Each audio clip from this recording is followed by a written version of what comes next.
हाय मैत्रिणींनो, रुचिरा खव्यामध्ये तुमचं मनापासून स्वागत आहे.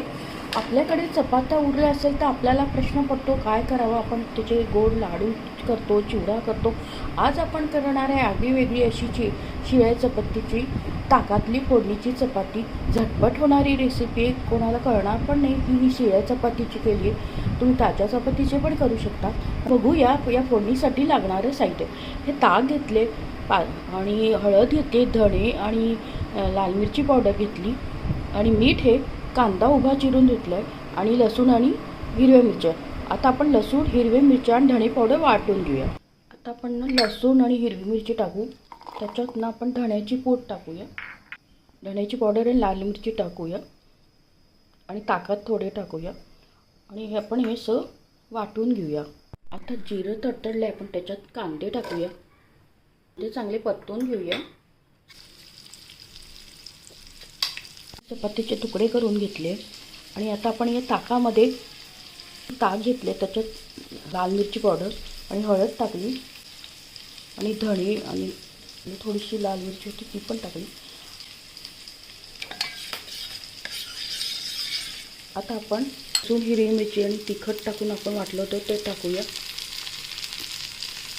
आता आपण परतून घेऊया छान. चवीनुसार मीठ टाकू. याच्यात आपण ताक टाकणार त्या वेळेने आपण मीठ टाकलंय. आता आपण हे ताक आहे ते टाकूया. त्याच्यात ताक आपण फोडणी गेले ते उकळते, आपण कोथिंबीर टाकूया. आता एक उकळी आली की चपात्या छान उकळी येते. आता आपण चपात्या टाकूया. चपात्या टाकायच्या, एकदम टेस्टी भाजी होते. आता आपण याला हलवून घेऊया. आपण त्याला उकळी येऊ द्या, म्हणजे 5 मिनटं उकळी येते. आता आपण प्लेटमध्ये सर्व करूया. या चपातीपासून आपण केली ताकातली फोडणीची चपाती. एकदम चविष्ट होते, झटपट होते आणि तोच प्रकार आपण चिवडा, शिळ्या चपातीचे लाडू वगैरे असं करतच असतो, पण असा वेगळा प्रकार आहे. तुम्ही नक्की करून बघा आणि आपल्या चॅनलला जास्तीत जास्त फ्रेंड सर्कलमध्ये शेअर करा. रेसिपी आवडल्यास लाईक आणि सबस्क्राईब अवश्य करा. लवकरच भेटूया अशा नवीन रेसिपीसोबत. तोपर्यंत मस्त खा, आनंदित राहा आणि स्वस्थ राहा.